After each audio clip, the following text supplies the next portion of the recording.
रामो राज्यमणिः सदा विजयते रामं रमेशं भजे। रामेण विहिता निशाचरचमो रामाय तस्मै नमः। रामानास्ति परायण परकरं रामस्य दासोऽस्म्यहं। रामे चित्तलयः सदा भवतु मे हे राम मां पालये। हे राम मां पालये। आपका पॉलिटिक्स एकेडमी पर स्वागत है। आज हम रामायण को आपके समक्ष लेकर प्रस्तुत हैं। हमने आपसे पूछा था कि हम किस टॉपिक पर आपको वीडियो प्रोवाइड कराएं, तो जो फीडबैक आया उसमें रामायण का प्रतिशत ज़्यादा था, तो हमने रामायण लेकर हमने सोचा कि रामायण आपके समक्ष प्रस्तुत किया जाए। ठीक है, तो हमने अभी मंगलाचरण किया और पूरा तो नहीं किया, लेकिन कुछ किया। जब हम इसका पाठन करेंगे अलग से, इसको अलग से विषय वस्तु के रूप में देखेंगे, तब अच्छे से देखेंगे। अभी ये जो हम देखने जा रहे हैं, तो परीक्षा के दृष्टिकोण से जो प्रश्न आते हैं उसमें किस प्रकार हम जो प्रश्न आएंगे उनका उत्तर देंगे, उस अप्रोच से इसको हम देखेंगे। ठीक है, तो इसका PDF ये हम बनाए हैं, तो ये हम आपको दे देंगे, टेलीग्राम का लिंक दे देंगे, उसमें आप जाकर डाउनलोड कर लीजिएगा। ओके, और इसका परिचय देख लेते हैं हम, और परीक्षा के दृष्टिकोण से कौन से प्रश्न महत्वपूर्ण होंगे हम आपको हाईलाइट करवाते जाएंगे। ठीक है, तो चलिए हम स्टार्ट करते हैं अब।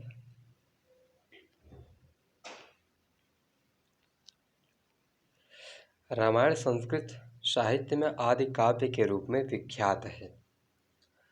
क्यों विख्यात है? यानी कि जो रामायण है इसे हम आदि काव्य कहते हैं। क्यों कहते हैं? क्योंकि परवर्ती साहित्य को इसके द्वारा भाव, भाषा और शैली का निर्देश मिलता है, एक डायरेक्शन मिलता है। अर्थात जो रामायण के बाद के साहित्य हैं उनको रामायण के द्वारा कुछ निर्देश मिलता है, इसलिए हम रामायण को आदि काव्य कहते हैं। ठीक है, रामायण की रचना महर्षि वाल्मीकि ने की थी, इसलिए इन्हें आदि कवि कहा गया है।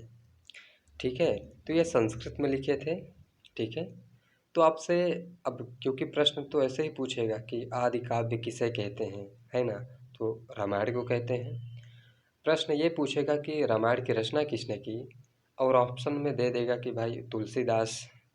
ए में मतलब कि फर्स्ट ऑप्शन में तुलसीदास रख देगा, उसके बाद कोई दूसरे लेखक या कवि का नाम रख देगा, फिर वाल्मीकि को लिख देगा, फिर कोई और होगा उसको लिख देंगे वो लोग। तो आपको क्लियर कट पता होना चाहिए कि रामायण की रचना वाल्मीकि ने ही की है।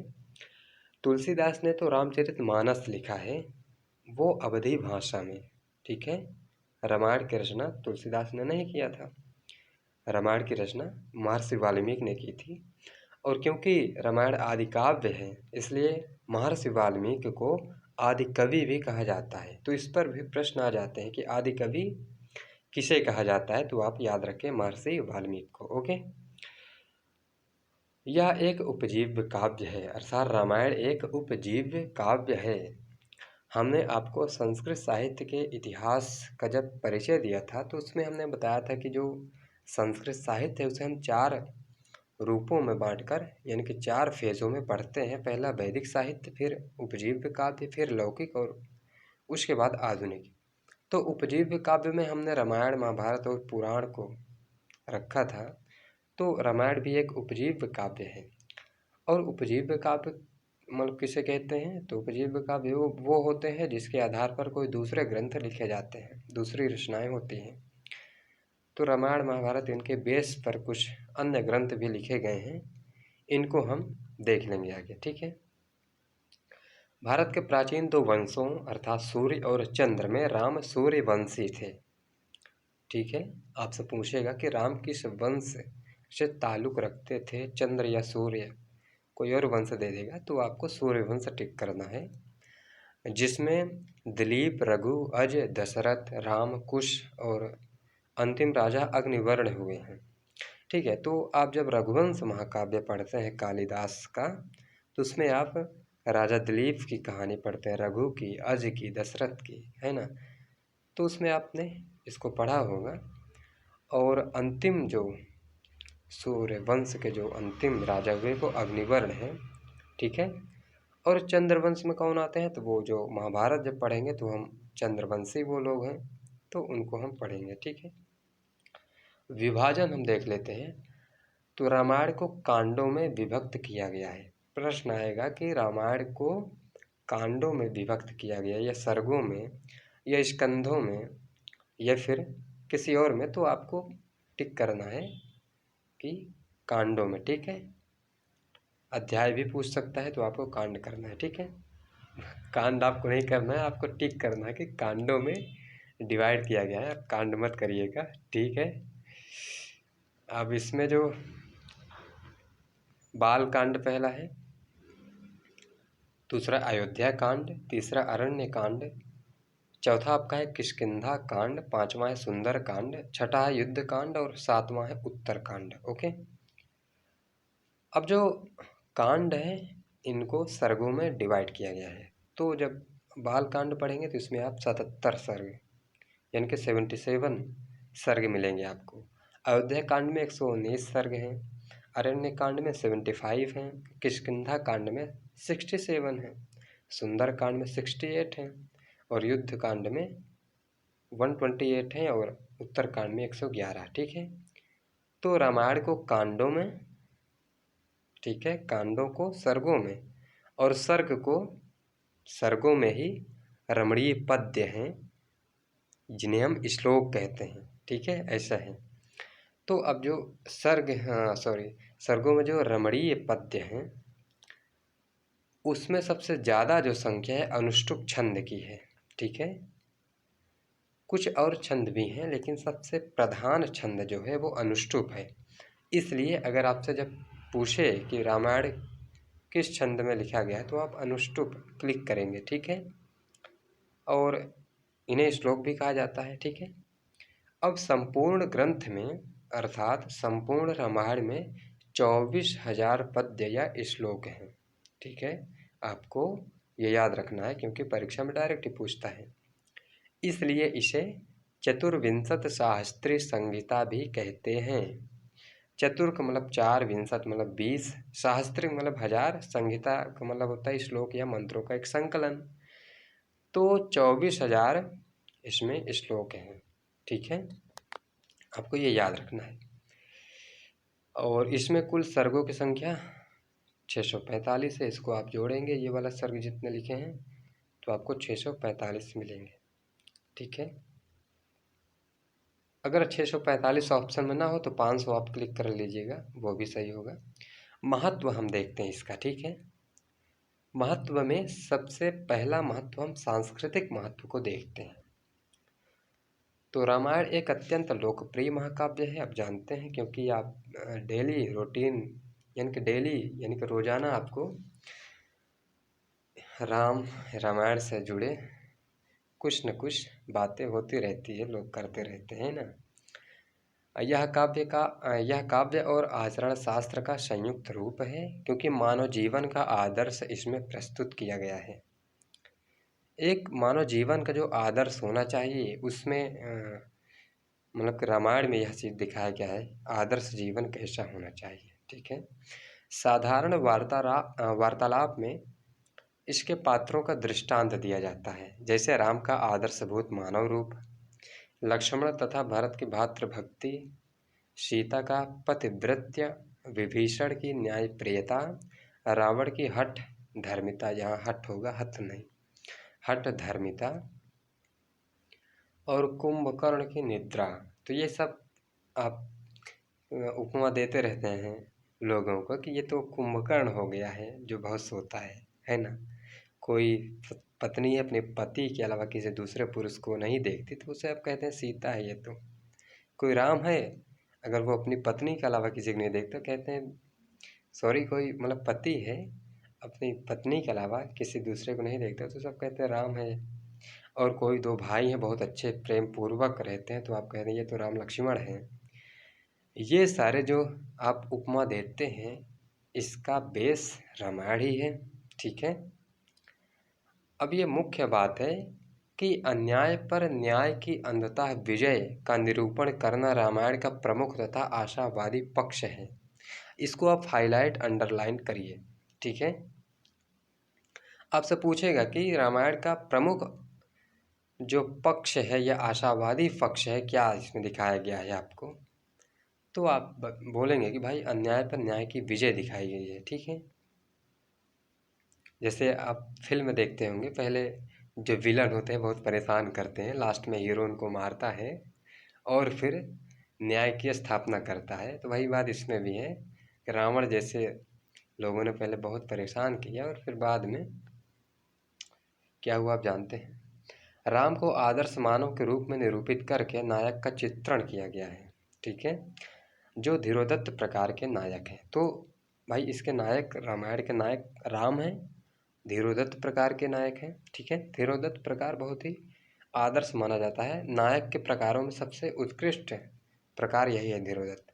तो नायक और नायिका के भेद भी हैं। जब हम रूपक सिद्धांत नाटक वगैरह पढ़ेंगे तो उसमें देखेंगे कि नायक के कितने भेद हैं, नायक किसे कहते हैं, नायिका किसे कहते हैं, कितने भेद हैं, है ना। तो उसको पढ़ेंगे तब थोड़ा इंटरेस्टिंग और आपको मज़ा भी आएगा। ठीक है। इसमें पितृभक्ति, पुत्र प्रेम, स्वामी भक्ति, प्रजा वात्सल्यता, भातृ स्नेह आदि मानवीय गुणों का वर्णन है। ठीक है। तो इसमें एक जो पिता के लिए पुत्र की भक्ति होती है इसमें आपको दिखाया गया है। पुत्र प्रेम या अपने बच्चों के प्रति स्नेह जो दिखाया गया है बहुत बढ़िया है। स्वामी भक्ति, ठीक है, ये सब दिखाया गया है। सत्य, धर्म, सदाचार, कर्तव्य, निष्ठा आदि सामान्य गुणों का विस्तार से वर्णन किया गया है ना। तो इसमें ये सारे सदाचार, शिष्टाचार, संस्कार, ये सारी चीज़ें बहुत आपको देखने को मिलेंगी, है ना। इसी के बेस पर तो कुछ लोग कहते हैं राम राज्य होना चाहिए। अब ये तो पॉलिटिकल डिबेट है, खैर हम इसमें नहीं पढ़ रहे हैं कि क्या होना चाहिए क्या नहीं। ये लोगों की सोच है, हम उस पर किसी के सोच पर प्रतिबंध नहीं लगा सकते। ठीक है। राजा के कर्तव्य का वाल्मीकि ने वर्णन किया है राजनीतिक दृष्टि से। ठीक है। तो पॉलिटिकल जो एक एस्पेक्ट बनता है इसका कि राजा का कर्तव्य क्या है, तो वाल्मीकि ने इसका वर्णन किया है कि नाराजके जन्मते जनपदे धनवन्तः सुरक्षिताः शेरते विवृतद्वाराः कृशगोरक्ष जीविनः। अर्थात ये है कि राजा से रहित देश में, यानी कि जिस देश में राजा ना हो, लोग सुरक्षित नहीं रहते। कृषि और गोपालन, यानी कि कृषि और गोपालन से जीविका चलाने वाले गृहस्थ भी द्वार खोलकर नहीं सो सकते, उन्हें ताला लॉक करके ही सोना होगा। इसलिए प्रजा में शांति और व्यवस्था राजा का परम कर्तव्य है। तो आप जानते हैं कि जिस राज्य में, जिस देश में अगर कानून ना हो, कोई शासन करने वाला ना हो, तो वहाँ अव्यवस्था फैल जाती है, अराजकता फैल जाती है और जान माल की हानि होती है, बहुत ज़्यादा प्रॉब्लम होती है। तो कानून और राजा का होना बहुत इम्पोर्टेंट है एक राज्य के लिए। तो यही बात तो कहे हैं भाई। आज भी आप जो आज आराम से सो रहे हैं, जहाँ भी हैं आप आराम से रह रहे हैं, आपको कोई प्रॉब्लम नहीं हो रही है, वो विधि रूल ऑफ लॉ आज तो है। जो संविधान उसमें रूल ऑफ लॉ की बात कही गई है। तो कानून का शासन है, इसलिए आप अच्छे से रह पा रहे हैं। तो यही बात तो वाल्मीकि ने भी कही। ठीक है।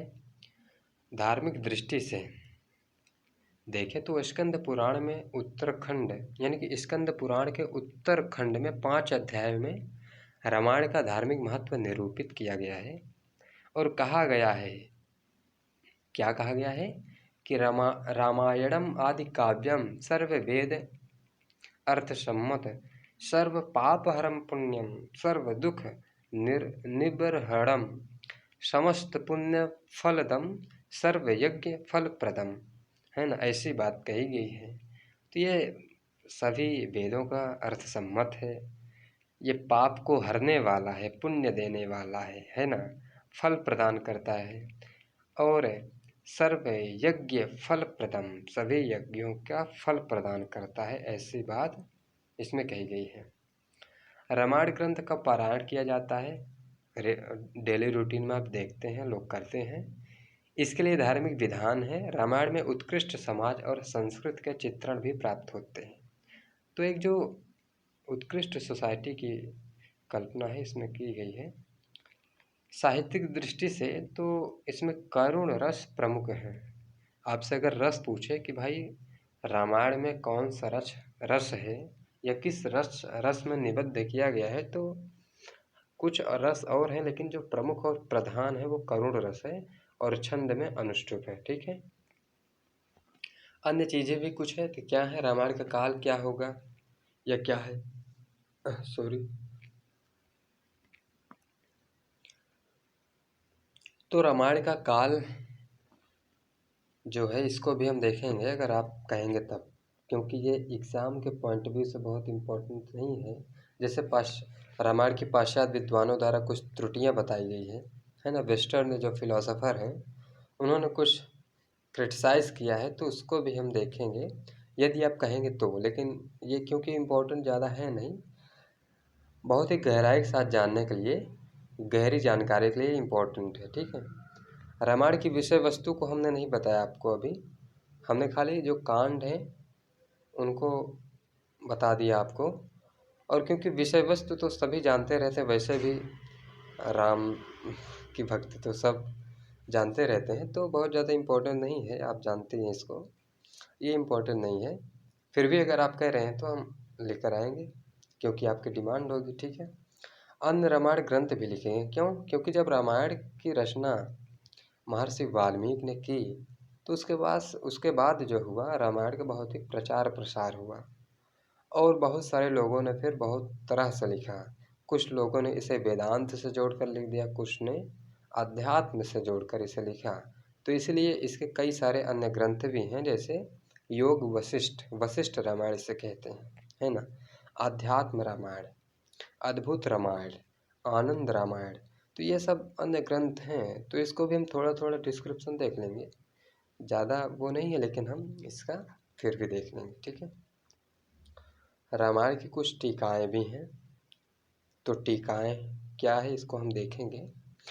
रामायण और महाभारत का तुलनात्मक अध्ययन, ये इम्पोर्टेंट है। जब हम कंपैरेटिव स्टडी करेंगे तो इसमें आप बहुत ही क्लियर कट और स्पष्टतः सारी चीज़ें समझ पाएंगे। ठीक है, तो इसका तुलना हम कैसे करेंगे, शैली भेद के आधार पर, यानी कि किसके बेस पर करेंगे, तो शैली भेद है, उत्खनन सामग्री के बेस पर। महाभारत पर रामायण का प्रभाव भी है, इसको भी देखेंगे। भौगोलिक सामग्री, आर्य सभ्यता की शुद्ध अशुद्धि, इसको भी देखेंगे। युद्ध कला, ये भी देखेंगे, युद्ध कला देखेंगे, क्योंकि आप देखेंगे कि जो रामायण में जो स्वयंवर हुआ है उसमें खाली धनुष तोड़ना है उठाकर, है ना।